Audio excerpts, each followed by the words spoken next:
Il n'y a aucune cruauté en Dieu et ni aucune en moi. Leçon 170. Nul n'attaque sans intention de blesser. Cela n'admet pas d'exception. Quand tu penses que tu attaques en légitime défense, tu veux dire qu'être cruel est une protection, que tu es en sécurité à cause de ta cruauté.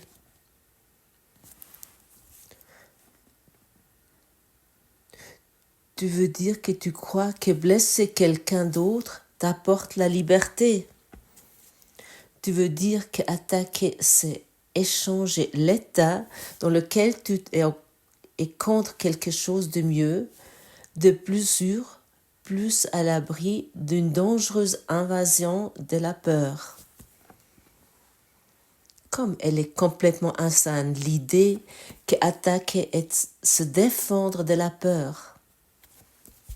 Car ici la peur est engendrée et nourrie de sang pour qu'elle grandisse, s'enfle et se déchaîne.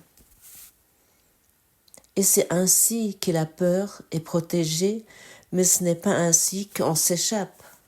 Aujourd'hui, nous apprenons une leçon qui peut t'épargner plus de retard et d'inutiles misères que tu ne peux imaginer. Le voici.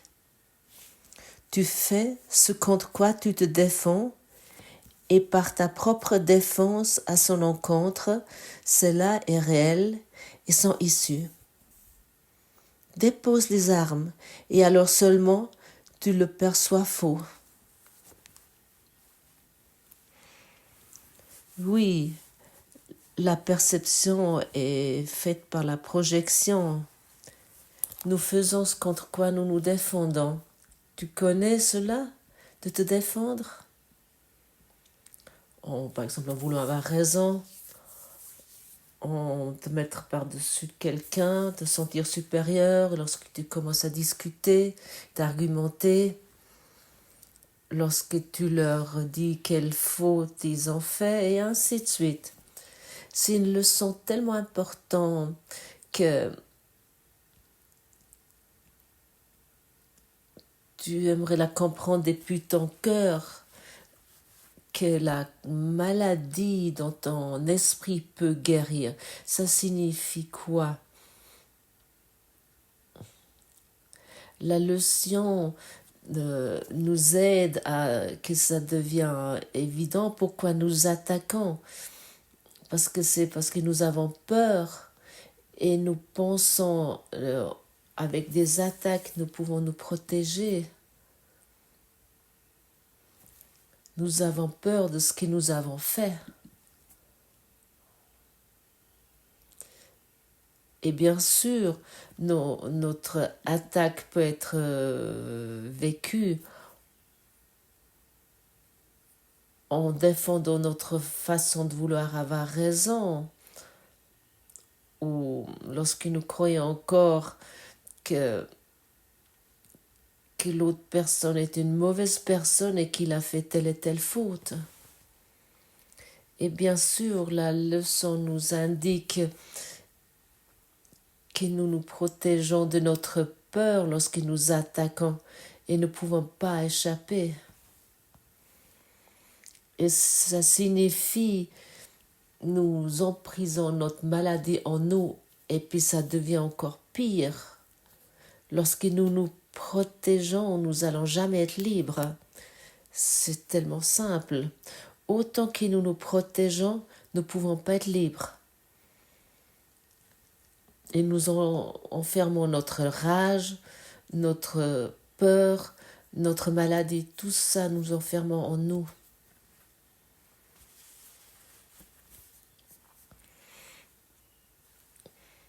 Et bien sûr, lorsque nous n'attaquons plus, nous renonçons à l'attaque, nous pouvons vraiment épargner beaucoup de souffrances, beaucoup plus que nous pouvons nous imaginer maintenant ici.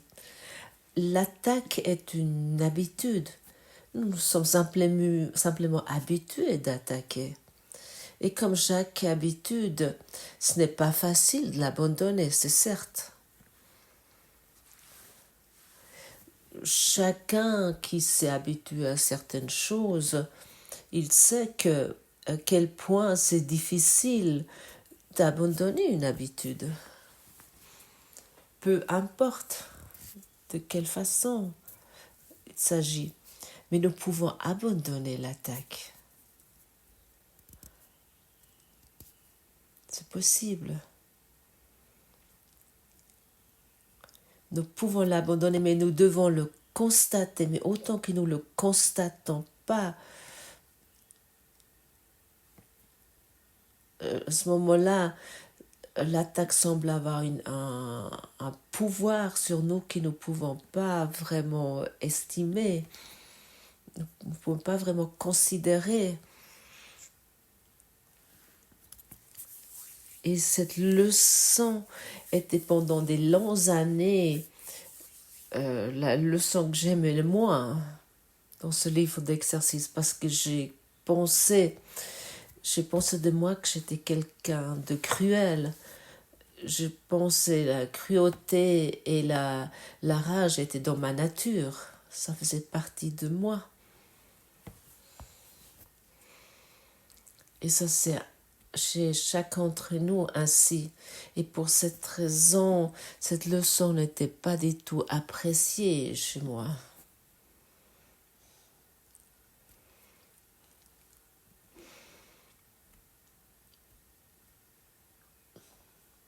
Mon idée, ce que je pense y être, je ne voulais pas le regarder, parce qu'en fait, je voulais être une bonne personne.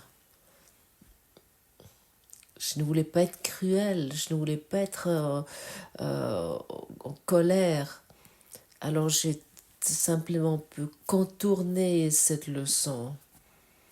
Jusque j'ai compris, puisque finalement j'ai compris cette leçon, qu'en fait en moi il n'y a pas de cruauté. En moi il n'y en a pas de colère. C'est uniquement une habitude de penser. Ma véritable nature est totalement claire et pure. C'est uniquement une idée que j'avais sur moi.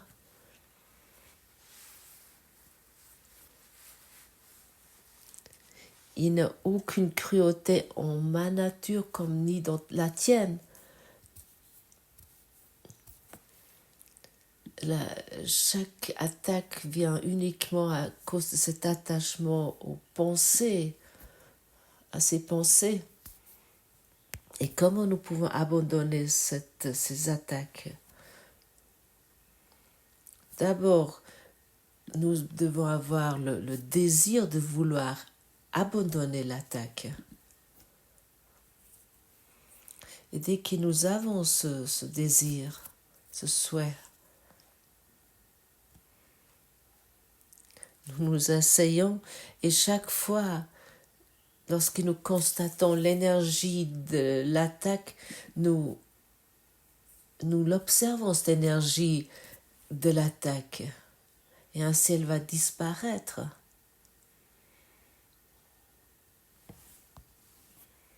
Et ensuite, nous arrivons dans l'autorisation, dans la permission.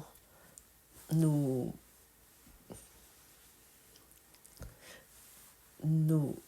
commençons à donner la permission à la vie d'être comme elle est, d'être telle qu'elle est.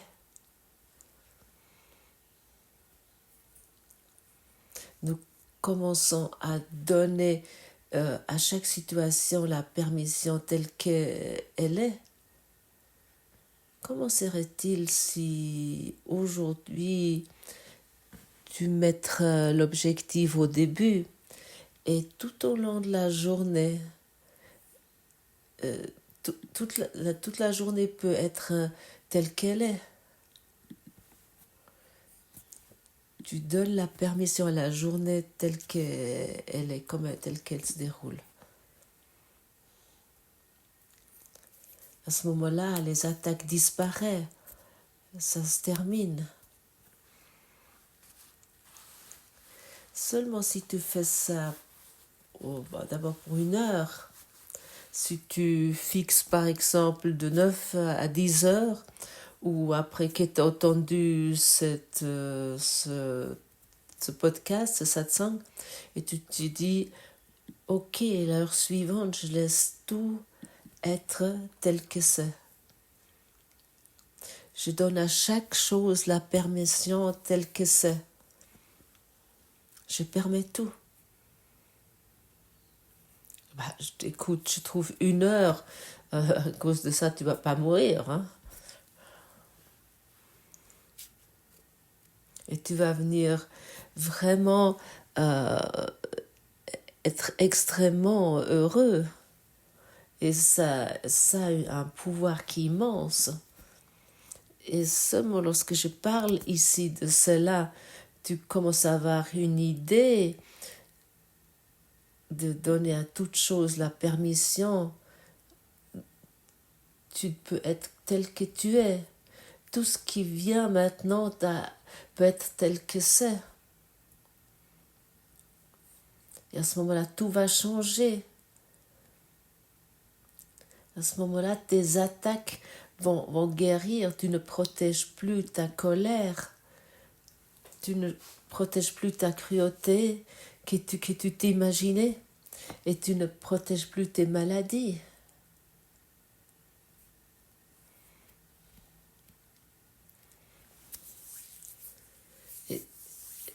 Et chaque fois que nous prêtons attention sur une croyance, ça renforce cette croyance.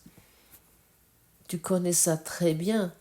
Lorsque tu commences, par exemple, à attaquer, tu commences à te défendre. Comment tu t'attaques toi-même, comment tu t'isoles, comment tu te perds, comment tu te sens seul. Nous devons comprendre et accepter. Nous sommes venus ici pour nous sentir seuls, pour nous sentir coupables. Nous sommes venus ici pour attaquer. Pourquoi? Pour rendre réelle la séparation et pour pouvoir nous imaginer nous sommes cet individu duquel nous croyons que nous sommes, dans la cruauté, dans la peur et dans la colère. Sois concernant cela à nouveau très honnête si tu veux et découvre tout ça en toi. Moi, je suis venue ici pour m'expérimenter dans la solitude, dans la culpabilité et dans l'attaque. Ah, j'ai cru que je suis venue ici pour aimer et des choses pareilles. Oui, le système de pensée égotique a tout mis à l'envers.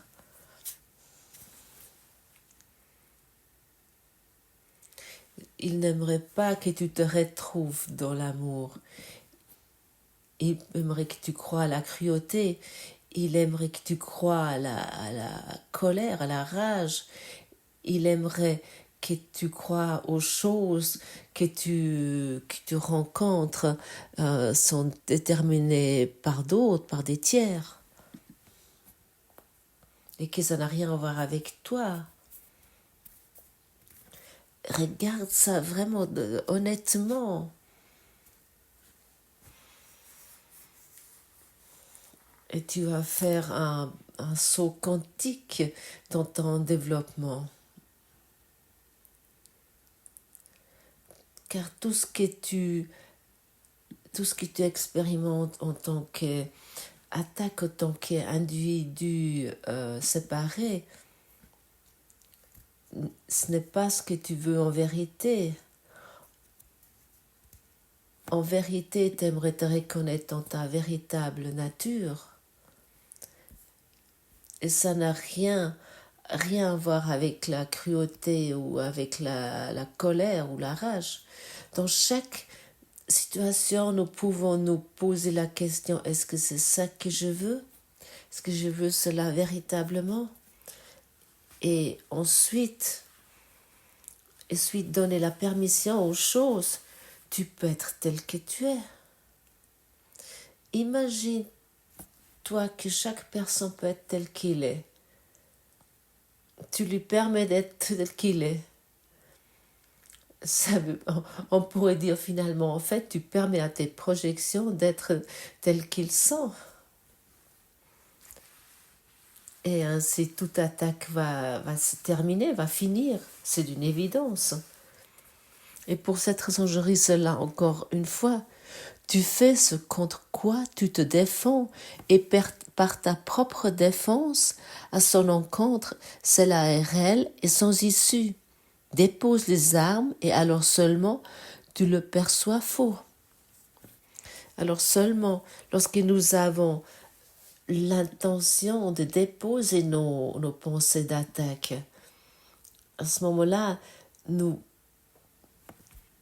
pouvons enfin voir, c'est nous qui faisons ce contre lequel nous nous défendons. Le monde est totalement neutre. Totalement neutre. Comme nous avons entendu hier, il n'y a même pas des couleurs. Il n'y a même pas des formes.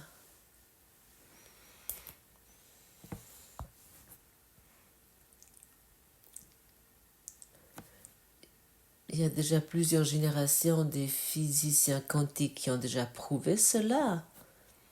Alors, à un moment donné, il faut qu'on commence à penser plus loin. Qu'est-ce que ça a comme conséquence? Ça a la conséquence que nous avons fait tout ce contre que nous nous défendons.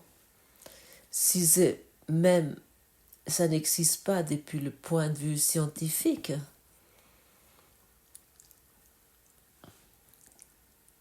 Alors à ce moment-là, tout ce que nous expérimentons à faire quelque chose avec nous, à avoir quelque chose avec nous, avec notre rêve. Et notre rêve est basé sur des pensées d'attaque.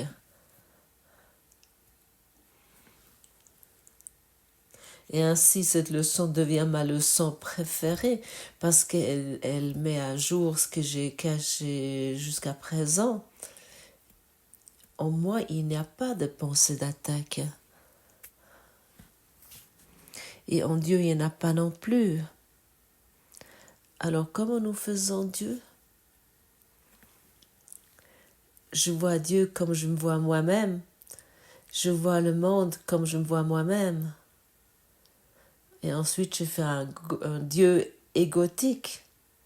C'est très bien démontré dans la Bible. Et après, il y a ceux qui veulent me convertir et puis ils font des messes pour moi. Et qui essayent vraiment de m'empêcher d'une façon très intéressante. Que je crois un Dieu qui me punit et qui est cruel. Parce que la cruauté est aussi en moi.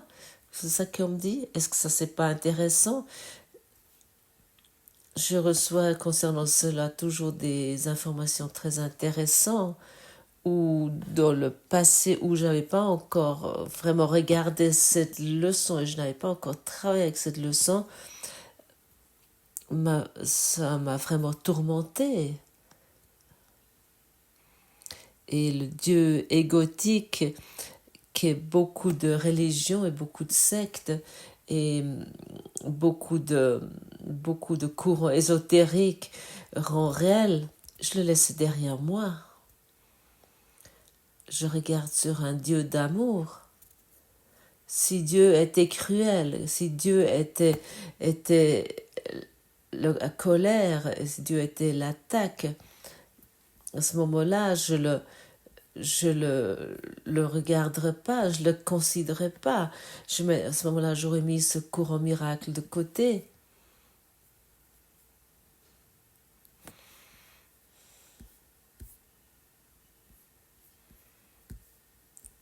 Et ainsi, j'ai mis beaucoup d'écrits de côté parce qu'ils ont parlé d'un Dieu égotique. Bien sûr, je peux m'imaginer n'importe quel Dieu et ensuite je me réfère à à des écrits saints qui est souvent pas très saint parce que ça parle d'un Dieu qui nous punit, et qui a tout mélangé. Bien sûr, on peut prendre des séquences dans la Bible ou dans les autres écrits où on trouve des messages très aimants sur Jésus, mais en finalité, la base est un Dieu qui punit. Et avec ça, je n'ai plus rien à faire. Car je fais contre quoi je me défends à ce moment-là. Alors, à ce moment-là, je fais un Dieu contre lequel que je dois me défendre. Ou je dois me protéger de ce Dieu qui va me punir. Et à ce moment-là, j'enferme tout, j'enferme la colère, l'attaque, j'enferme la maladie. Et ainsi tu peux te poser la question, est-ce que tu veux cela? Ou est-ce que tu aimerais enfin donner la permission au monde que tu as fait d'être tel qu'elle est, tel que le monde il est, pour que le monde puisse être guéri dans ton esprit? La permission est la clé.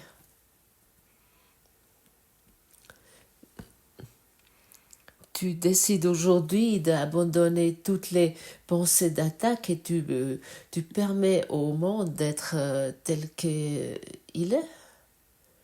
Tu veux plus rien changer au monde. Et regarde ce qui se passe. Et sois étonné comment tu deviens vite paisible. Mais ça signifie bien sûr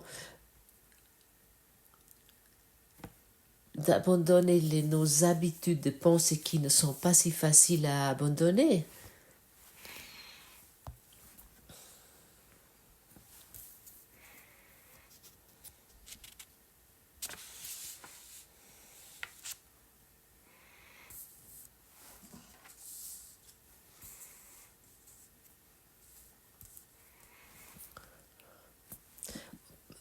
Peu importe sur quoi nous donnons notre attention, sur quoi nous prêtons attention, c'est ça qui va apparaître, qui va grandir.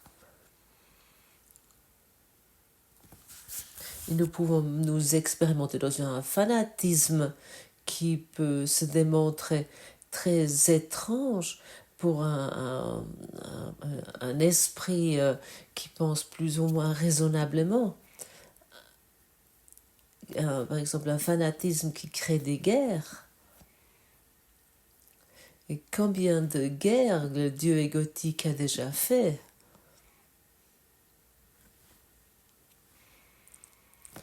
Combien de autodéfense, combien d'attaques ont déjà été faites, combien de sang a déjà coulé à cause de ça. Quel sens ça fait? C'est totalement bête.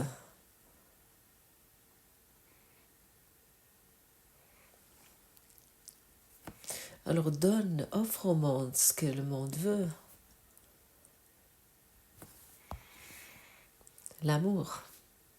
Au lieu la pensée d'attaque, au lieu l'idée que le monde devrait être autrement, au lieu l'idée moi j'ai raison et quelque chose est faux dans le monde ou quelque chose est faux avec toi. Tout ça, nous voulons abandonner pour que nous expérimentons un Dieu aimant en nous. un Dieu qui inclut tout, qui veut qu'une seule chose, que tu sois heureux et que tu abandonnes dans ta cruauté que tu t'es imaginé.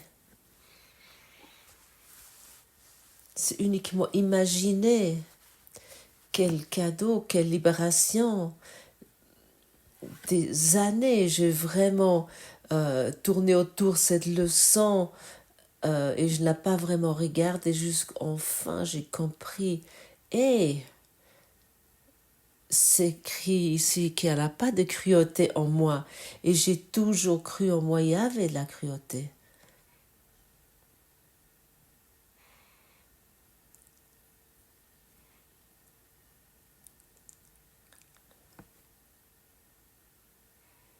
Et bien sûr, cette cruauté en moi était bien sûr à l'encontre de mon image de moi, parce que je voulais être une bonne personne.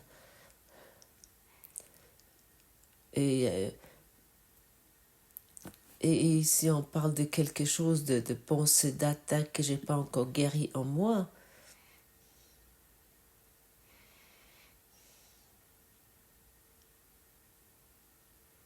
Regarde tout cela. En toi, il n'y a pas de cruauté. Alors, en Dieu, il n'y a pas de cruauté. Et je répète encore une fois, tu peux uniquement voir Dieu tel que tu penses sur toi-même. Et pour cette raison, cette leçon est tellement utile. Regarde toutes tes pensées d'attaque et découvre en toi que c'est uniquement une habitude totalement naïve de s'identifier avec ces pensées.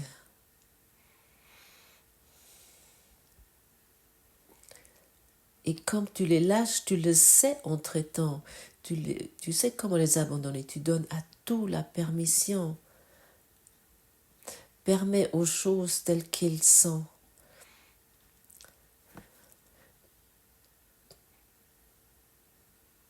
Permets une fois pendant 1 heure de laisser ton conjoint tel qu'il est.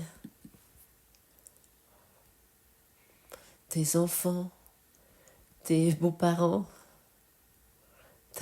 ta grand-mère, ton grand-père. Permets à toute chose, toute personne. Ils peuvent être tels qu'ils sont. Donne-leur la permission, libère-les. Et autant que tu les libères, autant que tu expérimentes la liberté, ça doit être ainsi. Et c'est une évidence.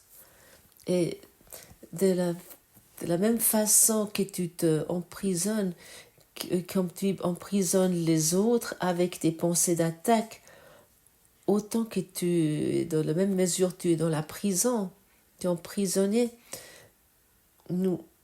Il semble que nous avons un ennemi en dehors de nous que nous devons attaquer.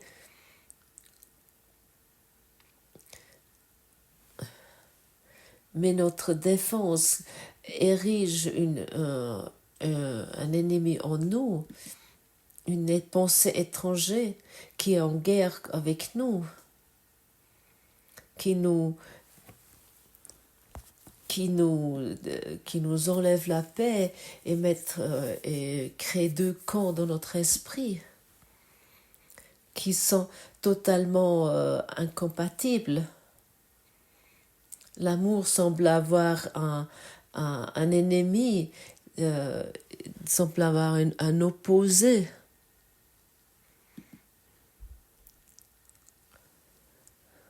L'étranger a besoin maintenant en dehors. Il semble que ce soit l'ennemi au dehors que tu attaques. C'est uniquement une imagination et c'est en nous, il n'y a pas de cruauté et l'amour n'a pas de contraire, il n'y a pas d'opposé.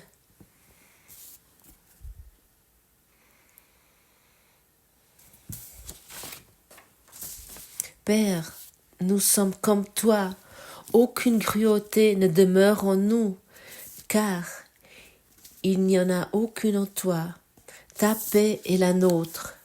Et nous bénissons le monde de ce que nous avons reçu de toi seul. Nous choisissons à nouveau et faisons ce choix pour tous nos frères, connaissant qu'ils ne font qu'un avec nous. Nous leur apportons ton salut tel que nous l'avons reçu maintenant. Et nous rendons grâce d'eux qui nous rendent complets. En eux, nous voyons ta gloire. En eux, nous trouvons notre paix. Nous sommes saints parce que ta sainteté nous a rendus libres. Et nous rendons grâce. Amen. Quelle prière merveilleuse. Nous choisissons encore une fois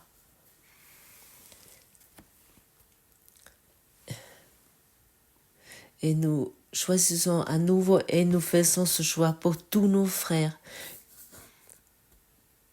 Connaissant qu'ils ne font qu'un avec nous, nous leur apportons ton salut tel que nous l'avons reçu maintenant et nous leur offrons ton amour, ta joie, ta paix, car nous commençons maintenant à guérir. Car tous nos pensées d'attaque n'ont plus de substance.